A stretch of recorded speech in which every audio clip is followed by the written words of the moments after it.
ADHD isn't just about distraction, it's about emotions. I'm Maura Aarons-Mele, and this is The Anxious Achiever, the show that looks at the intersection of mental health and leadership and work and asks, how can we do it all better? My guest today, Dr. J. Russell Ramsay, co-founded and co-directed the University of Pennsylvania's Adult ADHD Treatment and Research Program, and is a professor of clinical psychology in the Department of Psychiatry at the Perelman School of Medicine at the University of Pennsylvania. And he says that ADHD is not a thinking problem, it's a doing problem. And along the way, it can breed what he calls self-mistrust, the quiet belief that no matter how hard you try, you'll slip up again.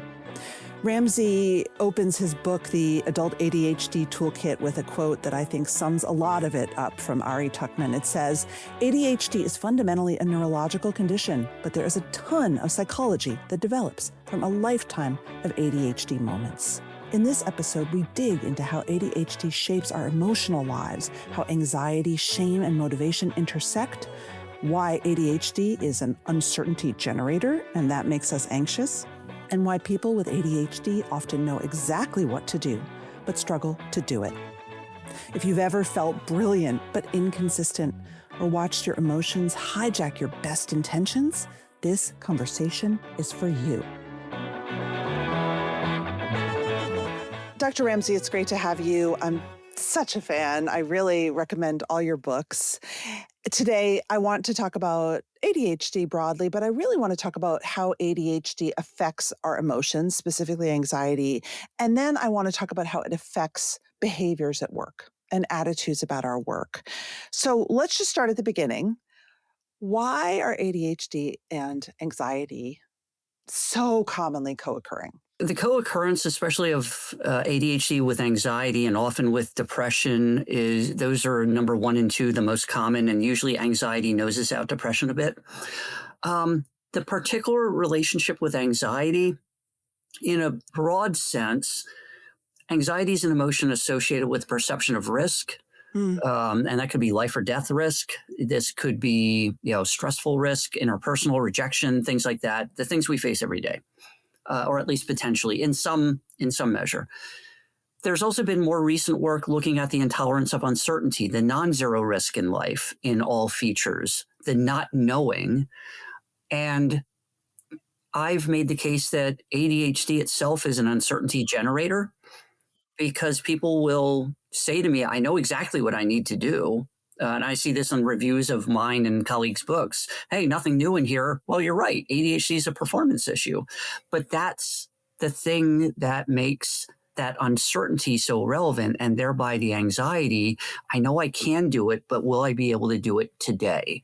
So that's the insidious connection, because ADHD is not this all or nothing incapacitation. It's very, and this is relevant for the workplace, but it's not situationally caused, but it is very sensitive to situations where there are some settings where people can do great, leaving people going, you can't have ADHD if you were able to do X, Y, or Z. But then not too much of a difference, or not too long later, it could be a dumpster fire of difficulties where did this come from? And the misattributions, you must not care, you must be lazy, and these could be the self-attributions as well. But this is how it all bundles together into these moments where, anxiety and ADHD are like gasoline on fire with each other. And also, I would imagine the sort of past memories, past scripts of, I'm definitely going to screw this one up, right? Because I screwed it up before, or this happened before. Right. And being a cognitive therapist, how thoughts and mindsets affect things. And, very often it started as a treatment for depression with distorted negative thoughts, predominantly it started as a treatment for depression. So tended to be over negativity. But people with ADHD can look back and say, that's not a distorted thought. I had to do an extra semester at school. Not that that's anything wrong with that, but these things pile up. Or this teacher told me I'm not college material. Or my first response when I was called out in class to answer a question was, what? And the giggles in the background that kids can't help. But these things get built in, both in our mindset about ourselves, but also, emotions we're born with them, the capacity for them, but they're learning from day one, and these lessons get embedded in there, and they interact really closely with our thoughts and trying to anticipate what's coming up next, especially with anxiety. And if there's that uncertainty, it makes it more likely that, we've got a great self-treatment for anxiety. It's called avoidance. Let me deal with it later. And in that moment, I don't have to deal with it now. Our brain knows, yeah, but I'm going to have to do it later. But that escape in the moment is really reinforcing. It's interesting as you talk about this, one of the things I talk a lot about on the show, and that I know a lot of people are big fans of, is sort of the approach mindset when it comes to facing stress or uncertainty, right? The sense of, yes, this is scary, this is uncertain, but I can do it. I'm approaching this with the sense of like, yes, I'm going to meet this challenge. But what I think I hear you saying is, after a lifetime of ADHD, getting that approach mindset is really hard when you may feel like you've failed to meet the moment. It's harder because there are those felt experiences. I mean, nobody goes through life perfectly, but usually we can build up enough buffer and capital that we go, I know for the most part, I always joke around with my clients, if I ever write a proper self-help book, it'll be entitled Once I Get Started. But usually, because I think that's important, because emotions and our thinking are very tied in with and develops from interaction with the environment. But it usually starts off internally. So if we preemptively say, well, maybe I should wait, not today, I'm not up to it today, based on some past experience. So let me wait till later when I'll invariably be in the mood, but we probably won't be. Yeah. So it takes a little more work to override that, what I've started to call the self-mistrust. As we go in to do things, it's not all or nothing, but it's enough that it can raise doubts and also undermine actual experiences, success experiences, where somebody may go, well, I was just very lucky, or that was just a very good interviewer, or, a very forgiving audience, or that person's just nice. They're too nice to tell me that what I was doing wasn't that good. Self-mistrust. I think that really resonates. Like I said, most of what I've learned, I have no business having, been involved with starting an ADHD program at Penn, because I was just invited to do it. The line I use, I had as much business doing that as I did joining the Blue Man Group. But over the years, and it was in the words described by people, and just in looking at the patterns, I know I do it. I know I can do it. I want to do it. I know this is important. I want to do it for this other person, but that having difficulty eventually getting around to it, and the avoidance and procrastination and missing out on opportunities. And then later on going, or once somebody gets started, once I got started, it wasn't that bad. Why did I wait so long? But it is the literal answer to that question, because the emotions don't show up anywhere in the official diagnostic criteria for ADHD. But we That's now know bananas. Well, and all respect to people who put them together, because it's, there's no way nobody's ever going to be happy with them, no matter what happens. But, from earlier on, it was more about the behavioral side. But now and because ADHD is neurodevelopmental, not one of the emotional disorders, very often I think, and this is just my opinion, it might get underappreciated. But now we know, looking at the emotional regulation piece of ADHD, and also defining ADHD beyond the DSM, the official criteria, it's more of a matter of self-regulation. How efficiently do we do what we set out to do? Not contributing to the gross domestic product or getting a particular degree, but the things we self-select, or even if it's the have-tos of life, the things that we're engaged in doing because most students, even if they have homework or they don't like tests, they want to do well on them if they're going to be there and have to do it. And people want to do well in their jobs and relationships. But that's one of the ways that ADHD can really undercut somebody's sense of self, apart from any of the other things going on with it in different adult roles. The self-efficacy is that's part of the self-mistrust. All right, a brief, you'll be able to get some psychology credits after this. But Albert Bandura, other people have studied self-efficacy, but the belief in your ability to follow through on things. And that always struck me, okay, that's relevant for ADHD, but also depression, anxiety. It's not specific. Just like many ADHD symptoms are non-specific, it's like a fever in general medical practice. You go into your GP, your family doctor with a fever. It could be an infection. It could be the flu. It could be malaria. You need more information, but it's still an important symptom. And so self-efficacy seemed to be across the board. But in reading more detail, there was a facet called self-regulatory efficacy. And it was pretty much a description of, being able to sustain, persist through all the boring details, the things that you have to do to get to the gym, to study for the test, to prepare for the talk. And if you can't do that, that even undercuts that higher level of self-efficacy. So that, and this self-regulation has been known within psychology, neurology, neuropsychology as the executive functions. The time management, the organization, the emotional management, motivation, which is really the ability to generate an emotion about a task in the absence of an immediate consequence. Feel enough like working on the report when you don't have to absolutely do it then. And that definition is pretty much taken from Russ Barkley's book, ADHD and the Nature of Self-Control, where he, and I'll give Tom Brown some credit too, not some credit, there was co-travelers on this, but about highlighting the role of the executive functions in ADHD, but they're not part of the diagnostic criteria. But these are the things that, this is where the self-mistrust comes from. And it's not all or nothing, but it's generally inefficient enough that it can cause a lot of significant life problems, including unemployment, lost relationships, and as some recent longitudinal evidence has shown, long-term poorer health outcomes from not being able to keep up on preventative health visits, good health practices, which are hard enough for everybody.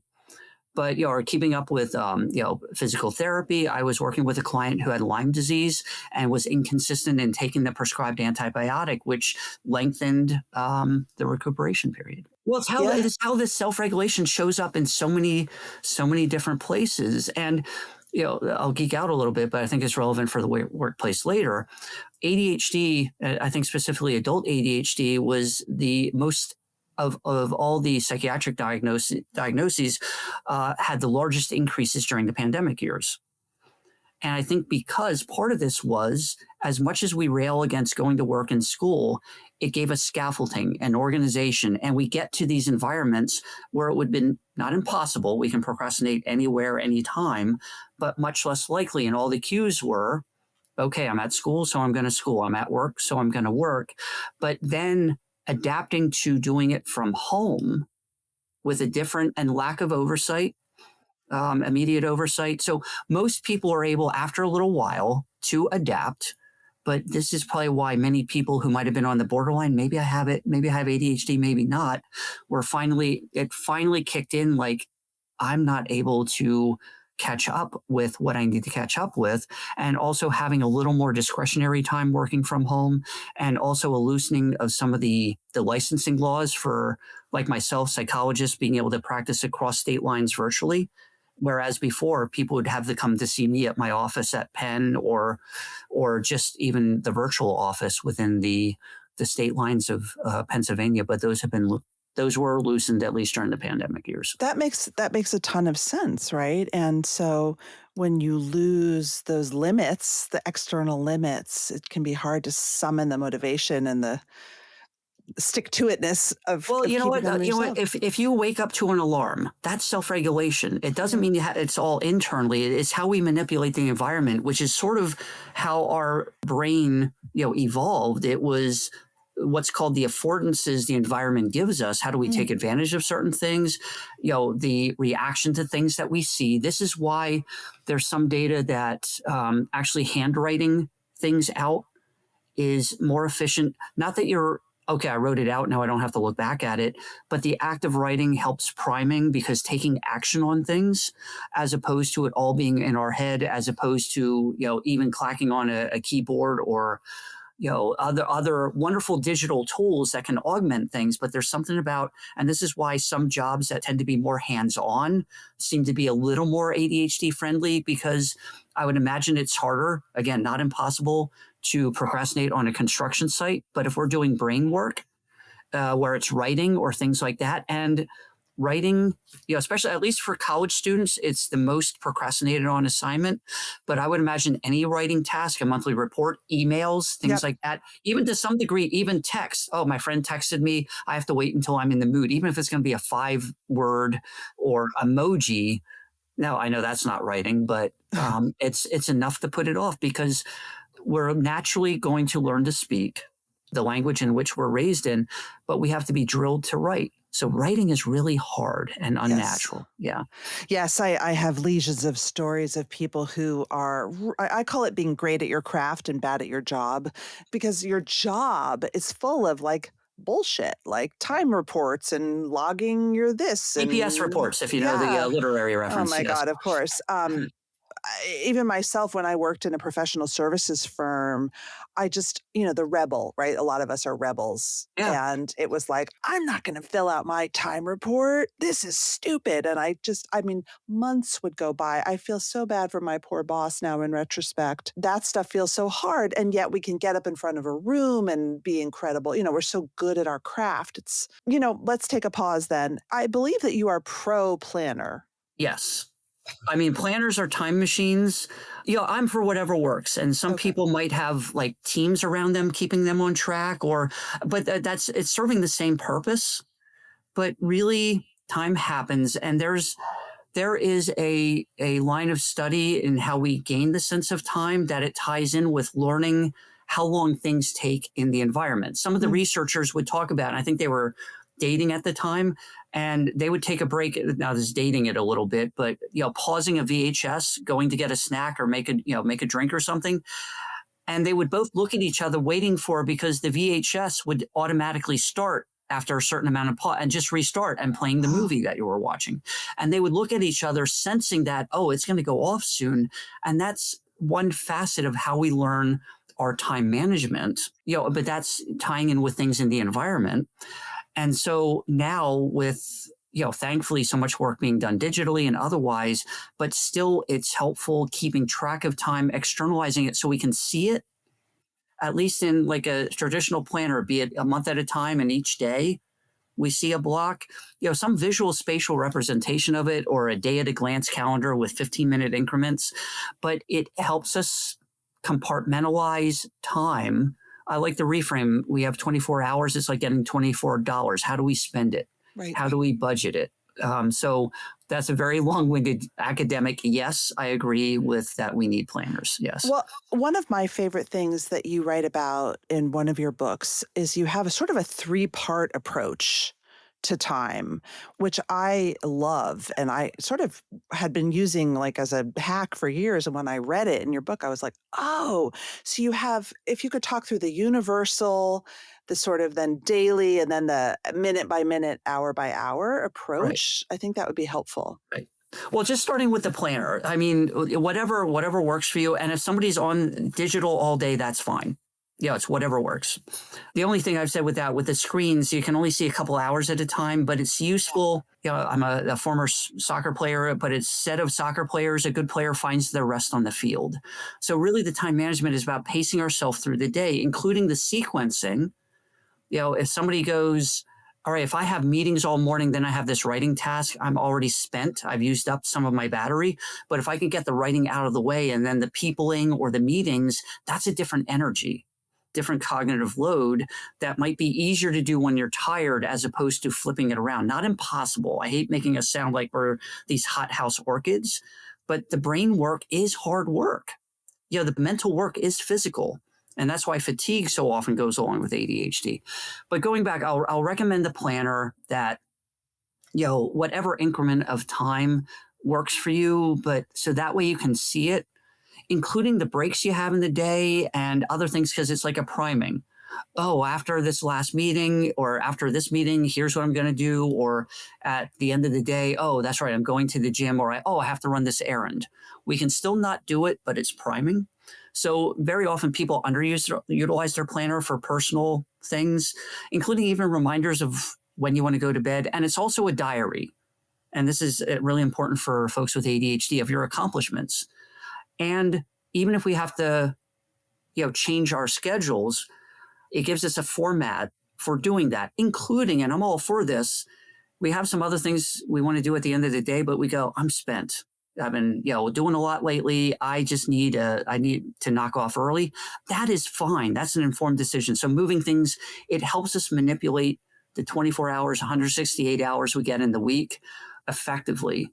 Now, within those things, there might be some things we don't have to record in our planner every day, like go to work, or for a college student, what their classes are, even though I think it's useful to put them in there as a part of the budget so you can see where it's going and work around it. But I talk about the to-do list then, and these I classify as tasks that don't fit in with the flow of our day. It might be, I have to contact HR about, getting this person added to my plan.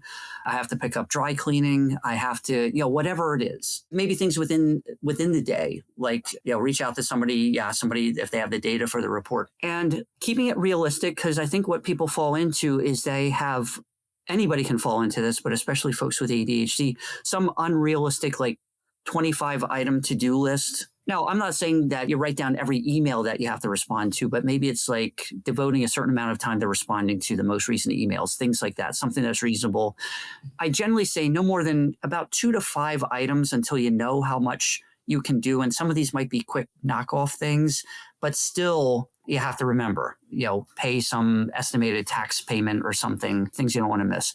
Now, we're also carrying a lot of tasks around in our head that we might not be able to get into that day. I call it a comprehensive to-do list or a dump list. And this is as much of a process as a list, because there might be, the to-do list helps externalize time. It could be in the note features of your phone. It could be, I use to-do lists for myself. The comprehensive to-do list is a dump list, probably for the next week or maybe next couple weeks. You don't want to go too far.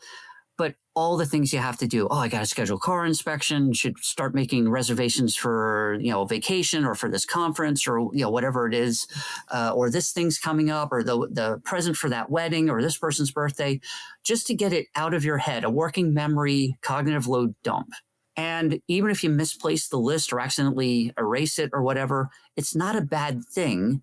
And this has also been helpful for emotional management. It's a stress reliever of getting it out, because it's, bouncing around our head. Our brain just keeps hitting the refresh button. Oh, don't forget this, because, it came around. And this can be helpful if you have a hard time falling asleep due to turning your mind off, or you wake up in the middle of the night, or anytime you just feel overwhelmed. And embedded in it, and in a lot of these things, is being able to take a pause, to stop everything else going on. Let me review my planner for today, or let me add this in and see where it fits. Or let me reschedule this thing that I'm not going to get to. Let me look at my to-do list. When am I doing this next thing? Do I want to put it in the planner if it's something I can do on the way home from work, the commute home? And then just unloading everything on our mind, and then it's externalized. And across the board, I've seen it in other books, recommended just as a stress reliever, but I think it's really helpful on multiple fronts for somebody with ADHD. And sometimes there's the thoughts like, I get overwhelmed looking at it. Well, that's why it's not supposed to be your daily to-do list. You put it to the side. I might lose it. Well, it's not a bad process to go through again. And also the concern about, I'm worried even about, it's going to be too stressful putting it out. And this is another one of these approach, or also I'll put it in the lingo of treatment for anxiety, exposure. Well, give it a try and find out, because usually facing the fear, even incrementally, it's too much to think about the next 2 weeks. Let me just think about the next couple of days. That's fine. Something's better than nothing. When I think about the 3 steps, and people can do what they like, they find their shortcuts. Some people go, no, I'm pretty good about the daily to-do list, but I use the dump list, or whatever works for you, at least a starting point, that if somebody says, well, I don't like that, but I'm going to do this. I swear by it. Just really quick for the audience, what I do is every month I have a whiteboard. Every month I erase my whiteboard. I write down every day in the month, and I put the big things so that I can see what's happening on what day. And then I have a list on the whiteboard. And for me, it's things like finish chapter 3 or write this speech or this client deliverable. It's the big things that I don't want to lose focus on, create this new video. And that is my dump, but it's also to me a visual reminder. And then I use an academic planner, a teacher's academic planner that's like hour by hour, and I write out my day, and I also cross-reference with my Google Calendar. And then I use Post-its for my task list, my to-do list, and I put my Post-it, I tape it to the academic planner so that I cross-reference like the flow of my day with my tasks. And you know what? These are all, there's a behavioral element to them, like wiping off the board and the pause that goes into it. Feels And great. it is not, writing it down is not doing it. Like putting a pile of bricks is like, okay, I made a building. No, there's still some action that has, but it is acting on it rather than totally avoiding it. I'll worry about this later, which there are times to do that. But those acts and the seeing it, and even the stuff like crossing it off a to-do list, crumbling the Post-it note, whatever it is this action, taking action that increases the likelihood, doesn't guarantee it, but increases the likelihood that we'll follow through on some degree, at least earlier than we typically would, because there can be this, many adults with ADHD wait till the last minute, the night before, because, the anxiety of not doing it and the energy, because also anxiety is an energy. And that's the positive part of it is, and I'll ask clients, things like if they have some, let's just say public speaking anxiety, be it a meeting or a presentation, and you can ask this of any emotion, what percentage of it might be trying to help you out, like giving you the energy to get up? Because having a conversation like energy. this and peopling, even in a meeting or a meeting like this, it takes some energy to talk like we're talking here. And we'll probably both be afterwards go a big sigh, even though it'll be a positive, it's still energy. It's just like exercise. It's usually a good tired, but the anxiety at that last minute is like rocket fuel. Now, it's not the most adaptive thing because things can go wrong. Wi-Fi goes down or, whatever, serendipity, negative serendipity happens. It's increasing those risks, but it's also, why so many people wait till the last minute, because, within ADHD, it's called the now, not now conundrum. If something's not imminent and now, it resides in the not now category. Yeah. So that means I don't have to deal with it. It's only now, like, okay, this is due tomorrow morning or this afternoon. Then it's all hands on deck, focus, because that boost of anxiety is like a stimulant. Absolutely. And it drives it. But it also, the negative side on the other side, apart from any potential, the Wi-Fi was out or something crashed, is it's exhausting. So it's losing time and energy on the other side. Now, right of self-determination, whatever works for you. So I've had some, students or whatever say, yeah, I tried it your way. I'm going to do the all-nighter. And I don't mean, oh, fine with me. No, it's right of self-determination. Whatever works. My way is not the only way, far from it. But being able to make informed decisions and find out what works best for you and be able to do it more consistently at the very least. 100%. It's funny. You talk about sort of how to build trust, right? And how do we begin to sort of take these actions, begin to build up our trust bank again? I think it is in the actions. Yeah. There's some phrase, I think I heard it attributed to Stephen Covey, but everything gets attributed to everybody anymore. But it's you can't think yourself out of something you've acted yourself into. But so if we're procrastinating, eventually it's like, hey, all this can make sense. Hey, I'm feeling good about myself. My esteem's good. But if we still don't do the thing, and again, a lot of the things are also the want-tos. The person who likes doing art, but the hassle of getting out my easel and the canvas and things like that, I'll do it later, and then doesn't get around to it. Then it's harder, and exercise and care, self-care and relationships, things like that. But I think it's starting small. It's the little stuff, building up the little wins, whatever it is. And that's part of each person defining, all right, what is it? And it could be something tied to a relationship. I want to be a better partner. What's an example of what I can do? And it could be arriving on time at the train station, putting something in the right place rather than leaving it out, listening fully about somebody's day. And I mean this in the best sense of the word, even if you really don't care how it went. Not that you don't care, but you don't care about what the supervisor's going through or something like that. So I think all these things congeal into, and I believe in the importance of the thoughts. Well, the thoughts, feelings, and behaviors are like this braided cord. They all go together. So it would be like the organs of our body. Like, what's the most important one? Well, if you remove one, it's going to be incomplete. What's the line? I forget the comedian, Emo Phillips. He said, I always thought the brain was the most important organ in the body, but then I figured, what's telling me that? But they all go together, but it eventually goes to what we do, or also inhibiting sometimes what we Mm. our won't power, what we don't do. Right. Okay, I'm going to pause before I have that second slice of cake to see if I'm really hungry. And then later on go, yeah, I guess I wasn't that hungry. I feel better now that I didn't. Not that it's illegal, immoral, or unethical, but just whatever these little things are, but the little things build up and accrue and can, are wins in and of themselves, but also could be part of these larger things, like even getting started on chapter 3 earlier than you would have otherwise thought you would have. And now, rather than being it's based on our real world experience. And even if it is less than perfect, it's usually a lot better. It feels a lot better than it would have felt had we not even started on it at all. Absolutely. I don't have ADHD. I have bipolar. So I act a lot like someone with ADHD, but I don't have the executive function challenges. Like I'm very good at getting And that's stuff only one done. of the ways to tell the difference or to see the overlap between the two when we're Yeah. talking about, even though I know this is not not not a clinical audience necessarily, but but it's just like one of those things, because all that glitters is not gold and all that is distracted is not ADHD. I know there's a survey several months ago that I think it came out of Ohio State.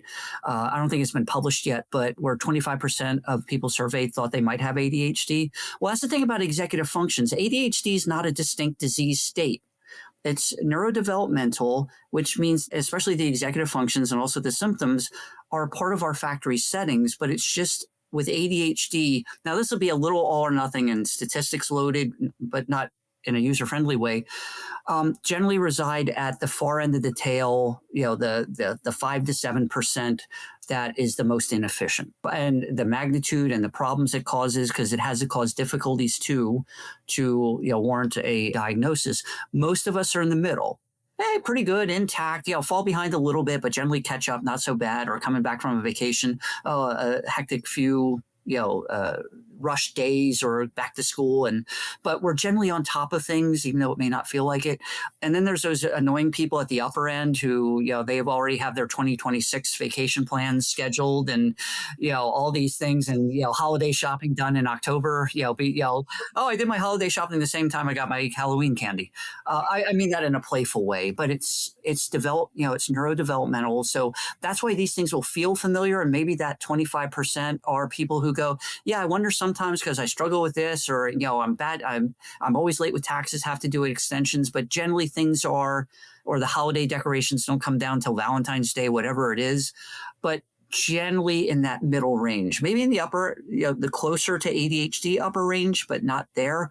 But it also raises about there can be sub-threshold people who miss the diagnosis by 1 or 2 symptoms, or the age of onset is a year or 2 older than it's denoted in the official criteria, even though we would say that's really sort of like if your child can't go to daycare if they have a fever of 100 or more, but it's at 99.9, it's not like they're ready to go. You're still feeling lousy, but it's that sort of continuum. I mean, I find the techniques so helpful. Oh, I use them all myself too. I mean, I don't have they're ADHD either, so it's like I find myself being more efficient.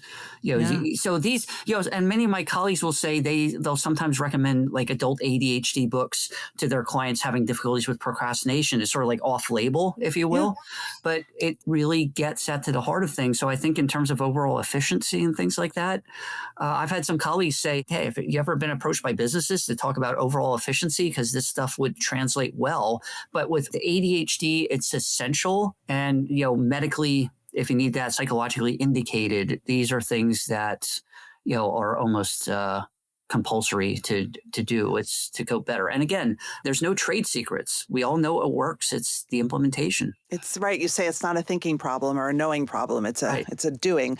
And that's Okay. shared among, colleagues in the field. That's not just me. It's, that's sort of a go-to we all have. Yeah. Okay. Here's what I want to do. I want to talk about your S.A.P action plan. And by focusing on where I think of meetings as like a cauldron where every one of these characteristics shows up. So, like I said, I don't have ADHD, but I have a lot of ADHD characteristics. I'm impulsive. My brain is all over the place. I have trouble staying linear. I blurt things out in meetings. I get overexcited and I get distracted. Right. So I And want I'd to, also like to add to that what other people can do to be mm, aware of things like that and how these can get misattributed and things like that, because that's becoming more of most of the accommodations for ADHD, a lot of them, they seem so mythological when they started, like Dragon Naturally Speaking back in the midnight. Oh my gosh, we got this thing. Now it's like, all right, hey Siri, exactly. how do you make sushi? But they're still, it doesn't mean they're any less important, but also, and I'm doing it now, even though I can redo this later, a lot of the best accommodations that can be done in the workplace are really time and presence. Checking in with the supervisor once a week, updating them about the project, coworkers, body doubling, things like that. In addition to if somebody's working in an open office space, which to my understanding have become colossal failures, because we do need to go away and sort of privatize ourselves to organize the ideas. And if we're around everybody, and this is true for everybody, distracting. Anyway, I'm jumping ahead. So I just wanted to put that out there, some ideas to 100%. get to later. So let's talk about your S.A.P. action plan, and then we'll finish with meetings. How's that? Right. So S.A.P., it's not the most catchy acronym, but it works. And it's like a lot of things. It's what I heard the line, it's not rocket science, it's harder.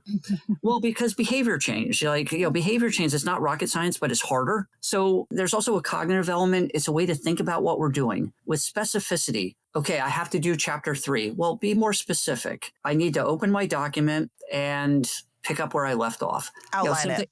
Something actionable. Right. Okay, so I'll get it from here. I'll reread the last paragraph I wrote and see what happens then. You're not writing yet, but you're engaging you're engaging and taking action on it. And then the P is for a pivot point and having a plan for when am I going to do this in my day? It could be a specific clock time. It could be in the flow of your day. After my morning meeting lets out, I'm going to go back to my office and work on it. The pre-commitment, it's something that is really important. The pre-commitment and sequencing. When am I going to do it? Oh, hold on. S for specificity, A for action, P for pivot point. Okay. I guess we can make the 2 P's and make it SAPy or something like that. But, as it's written. So, what specifically am I going to do? What is the action I can take? I'm going to work on chapter 3. What is the specific action? I'm going to reread the last paragraph I wrote or pick up where I left off. And then the pivot point is when specifically in my day am I going to do this? The pivot point, and it could be a time. It could be in the flow of your day, first thing in the morning, things like that. And that pre-commitment, when we're going to do it, because winging it is high cognitive load, because it's almost like a dump list. Okay, here are all the things I could do. What do I feel like doing? And you're probably not going to feel like doing chapter 3. Even if you want to, it's better. It might be the most rewarding thing you can do with the longest benefit, because once it's done and out there, it's an enduring work. You got it forever. But that doesn't matter right now. That's the not now. And we logically know it. But if I do it tomorrow, that's not bad, which is true. I'll feel better tomorrow. Yeah, or I'll be in the mood to do it tomorrow or stuff like that. So, and then so the pre-commitment helps specify. And going back to the planner, I'm a big believer in scheduling downtime, recreation, gym time, social time, because not that it has to be for efficiency, but it does help with efficiency. One more thing. It's just so if we do things that get us away from work and school and things like that, it's still hard, but less hard getting around to it. And then hopefully we get to it quicker, and then we have more. It's this positive feed forward that now we have more time for, because I joke around and say I'm dispositionally lazy. I want to get my work out of the way so I can do the other stuff, including scrolling on my phone, whatever. But a lot of times people say, once I get the work done, I'm not as inclined automatically all the time to go right to my phone. There's might be some other things I'm going to do. Right. So, the anxiety's out of the way. Well, and we've overcome it. Yeah. Yeah. I just want to throw in a hack, which is what I tell all my clients, which is it's okay to put fake meetings on your calendar or block time if you need that space, that downtime, that, like you said, alone time to process, because people will take your time, most of us. And I give people permission to make up fake meetings if they can, because we need it. I'm not a big proponent of lying, as I'll tell my clients, but I'll say, but if you I'm not schedule time, licensed, so I can be. but you know what? But if you schedule a time for yourself, or let's just say you have plans this evening to clip your toenails, whatever, just say, I have a previous commitment. Yeah. And it's not meant to be slippery or anything like that. It's exactly because we probably err on the other side. How much can I fit in? And that's part of the sequencing and the pacing, going back to soccer players find their rest on the field. Part of that is, because a soccer player then might be, I could run it down, but I've winded from the last run. Let me pull back on defense a little more. So we have to, make these trade-offs periodically for the long run. It could be in the course of a day or a week or a month. And I'm also a big proponent of taking some rogue days off. I'm going to take the last Thursday of the month off. Why? No good reason. Just one day I don't have to wake up and do the regular thing. Yeah. Right. So things like that. Yeah. So, okay, guess to be clear, we don't advocate lying on this show, but however, you need your time. Right. And no one will give it to you, I guess. Time, an appointment with yourself is a commitment. That is an appointment. So S.A.P, and you can apply S.A.P to individual tasks, right? Yeah. And your day. Right. Including stuff like, I don't feel like going to the gym. Well, what do I have to do? Let me get my gym bag. Let me go out to the car and turn it on. And let me do it right now before the gym gets too full. And you just exponentially increase the likelihood that you'll do it. In my career, I've had one person say, I got to the gym, turned off the engine, turned it on and left. But everybody else who, followed it went in and did their workout. Because you start the launch sequence, it's behavioral priming. So even, walking wherever you need to go to get your gym bag or something like that, you're starting to do the behavioral script of going to the gym, which you've done before. So now that you have started, so you've just exponentially increased the likelihood that you'll keep going and eventually do it and feel a lot better having done it later. I'm so glad I did it. And I think we should also say that this works well with anxiety too. It's exposure. That's why, some of the CBT for adult ADHD, including for depression, it does draw on a lot of the skills used elsewhere. So that's why it's really well positioned to work on if somebody has mood or anxiety issues alongside of ADHD. It's not like, oh, well, we're going to have to deal four sessions just dealing with your anxiety. Now, there might be anxieties that may not stem from ADHD, like a flying phobia or something else that does require a little more specific focus. But a lot of the things, and this is why some people, and I'm a psychologist, not a psychiatrist, so I don't prescribe, but even sometimes people who have ADHD and anxiety and they start a stimulant medication for anxiety. Now, some people will say it helped me focus better, but I couldn't stand the side effects because I was overstimulated. But a lot of people say, you know what, I'm less anxious now just taking the medication because I'm more efficient. So I have less to worry about. I have less backlog to worry about. Right. The drag is gone. Yes. Okay. I want to talk about meetings. Let's talk a little bit about the relationships behind the meeting, the social capital. I love that you endorse social capital as a key tool. Tell us why. You know what? An argument could be made that the executive functions, why we have them at all as humans, was early humans living in relatively small communities, like 100, I think the Dunbar number is about 140 people, where working and playing well with others had a survival element to it, because if you were kicked out of the group, that was a death sentence. So emotional regulation, being able to be organized, follow through on things, participate in things. There was a social element to it. So in effect, it started because we are the most social species, which has allowed us, and being able to coordinate with others. We're the dominant species on the earth, for better or for worse. Now, I'm a human, so I think we'd rather be on the better side of that, even though there's some responsibility that comes with that. But all that being said, the interpersonal side, work and school, understandably, because those are executive functioning tests, as is driving. And driving with ADHD, untreated, unmedicated, much worse outcomes. But also that relationship piece, I think, is just starting to get its due attention, even though it's been there in terms of relationship conflict and whatnot.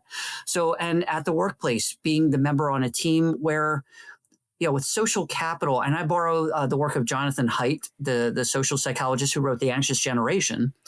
He divided it into more, but talked about the belongingness relationships. Those are our family, partners, spouses, those affectionate relationships, for lack of a better phrase. And then there's the, and I'm blanking on the term I use. Oh, the status relationships. This is the workplace. There's some performance expectation, and they can be, you can have friends from work, they can overlap a bit, but there's some performance expectations you have. And it could be at a volunteer organization. Generally, being able to get along with other people, or some trade-off. You could be the very difficult to deal with surgeon, but who is the best in the world. So you'll say, I'll take that to get this. But usually there's some sort of trade-off, or maybe the sort of disorganized salesperson, but they're really great. The clients love them. And it's like, okay, we'll take that trade-off. And so there's a lot of different ways to be a good teammate, sort of like a different instrument in the orchestra, if you will. So capital, sorry to finish the thought, it's viewing relationships as like this account we have with other people. And it doesn't have to be, it's set of relationships, particularly, spouses or, other committed relationships don't keep score. And I'm on board with that. But as humans, we do. That's part of our reputation. Is so-and-so reliable? And there can be generous rounding and a lot of different ways.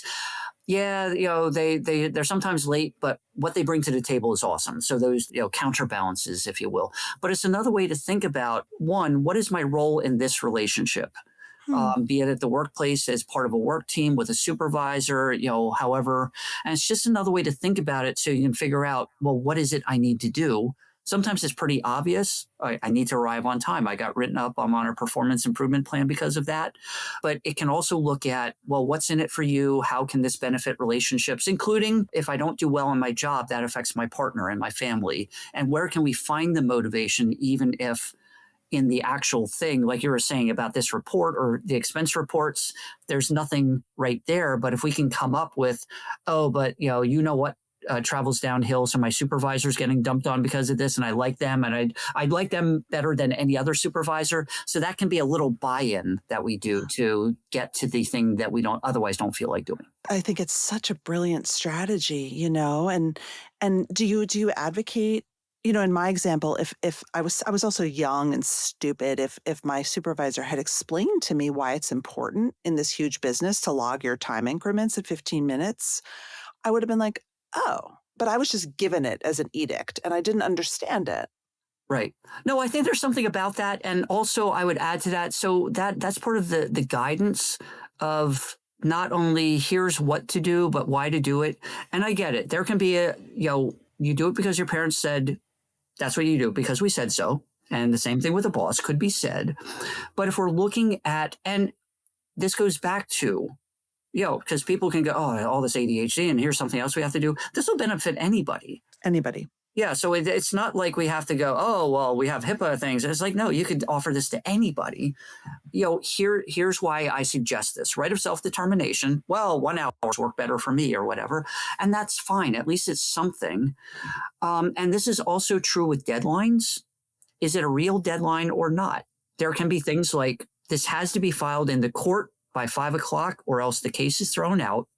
There can be other things like, well, why do I have to have this to you Friday rather than Monday? Well, I hope to read it on the plane on the way to going to the board meeting on Monday. Okay, now there's an interpersonal buy-in. Now, again, then there's that the responsibility, ADHD or not, of you have this information. It's still a doing proposition, but sometimes that helps because making appointments with ourselves or giving ourselves these incremental deadlines that we know are not real. A lot of folks with ADHD say, I know it's not real, so it doesn't have the same pull as the night before. But that's where sometimes we go, well, let's go back to, are there things you might want to do before this weekend or that would feel better getting a head start? So even if you wait till the last minute, there's less. The pile isn't as big of what you have to slog through. So just looking for those individual little, buy-ins for doing the things, or, bringing it back to what you were talking about meetings, it could be having a goal, a S.A.P goal, specific, actionable, and the pivot point. The pivot point's the meeting.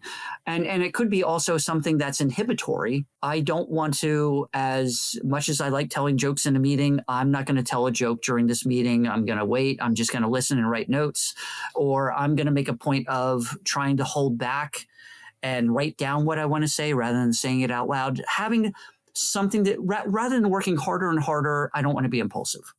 Or just like all the tips are, rather than working harder and harder to not procrastinate, there's these specific actionable things. In addition to when we invariably slip up, the relapse rate for procrastination is 100% for everybody. We will do it. And I'll just say to the side, not all off-task behavior is necessarily procrastination. It could be, oh, I need to gather the data before I can write the report. It might be part of it, a nested sequence of events. But going back to, when we invariably slip up, hopefully we can go back and see, oh, I didn't pre-commit to it. I didn't set a specific time, or I kept talking about, oh, I have to work on the book, rather than let me focus on where I left off on chapter 3. Or write 200 like words. Yeah, or 200 words, or can I last for at least 5 minutes? I think that in my experience, people burn a lot of social capital in meetings, but from their behavior. Mm-hmm. I'm sure you see this with your clients. Right. And in their personal relationships sometimes, So as we close and thinking about, I love the, I'm not going to tell jokes. I'm a big fan of wait, why am I talking? Yeah.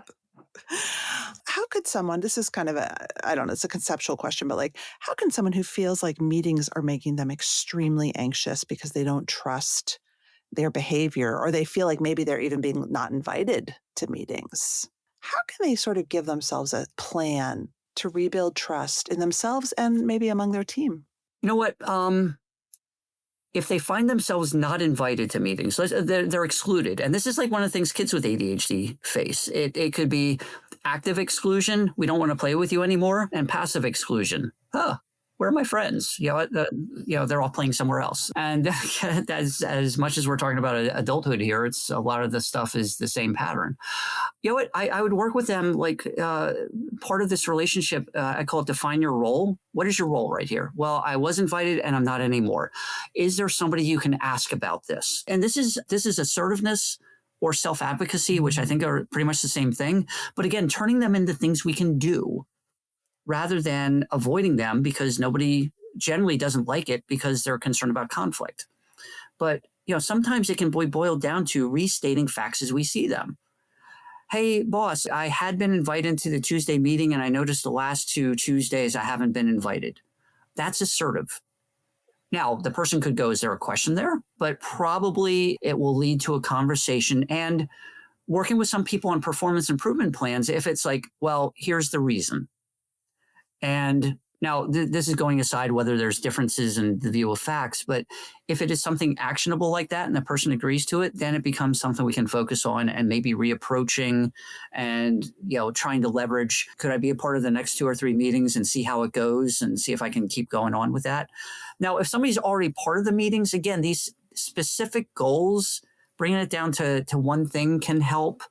And also trying to either get feedback, and every workplace has different politics, but getting feedback on, issues that they can work on, or trying to decipher, or maybe they already know what it is and maybe they've heard about it, and doubling down on these things to rebuild that capital. Now, one of the things I talk about is there can be this desire to look for big pay downs, like hitting the lottery. And then it's over-promising and under-delivering. Hey, well, as to help us out, can you take charge of this? Yes, I'll have it to you first thing tomorrow. Then you go home, your daughter has a dance class, there's something else that has to be, the pipe broke in the house, and the next thing you know, it's 4 a.m., and now you've just, here we go again, excuses. Now, it may be real stuff, but how reputations go, sometimes it doesn't.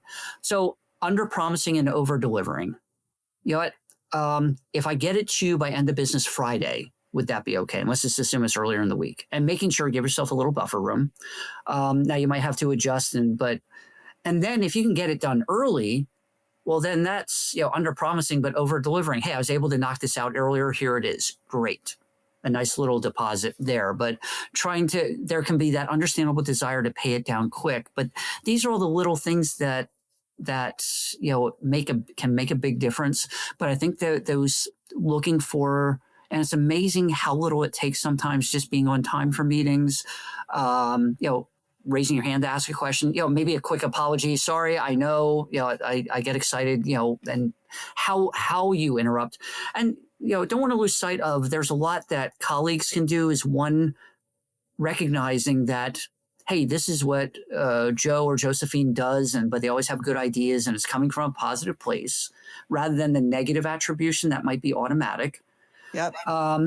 And, looking at the trade-offs and, okay, this is a meeting where we're sharing ideas. I get it. There might be something, the CEO is visiting today. You don't want to interrupt that person, but also you can look at the specific behavior. So even if you still might jump in, it happens less frequently. Yeah.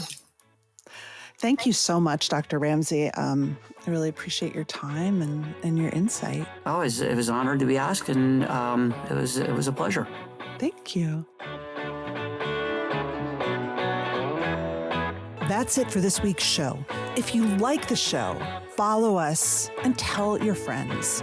And please leave us a review. It really helps the Anxious Achiever get found by people just waiting for our content. I'm your host, Maura Aarons-Mele. Lots more to come in the next episode.